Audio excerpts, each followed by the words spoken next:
আসসালামু আলাইকুম বন্ধুরা। তো আজকে আমরা আলোচনা করব যে মুরগি ডিমে আসার আগে ওদেরকে কি খাবার খাওয়াতে হয়। তো বন্ধুরা, সাধারণত মুরগি 4.5 মাসের পর 5 মাসের শুরু থেকে অথবা 5 মাস শেষ হওয়ার পর 6 মাসের শুরুতে সবগুলো মুরগি ডিমে চলে আসে, এটাই সাধারণত নিয়ম।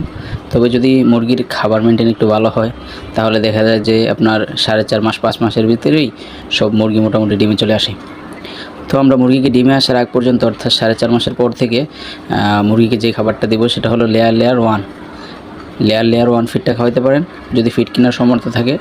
আর যদি ফিড কেনার সামর্থ্য না থাকে তাহলে মুরগিকে ধান, গম এবং সোয়াবিনের যে খৈল আছে সেই খৈলটা আপনারা খাওয়াতে পারেন।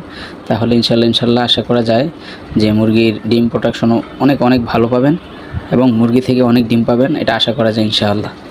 এবং মুরগির শরীরে যখন পুষ্টি, প্রোটিন সব কিছুর মনে করেন ঘাটতি পূরণ হয়ে যাবে তখন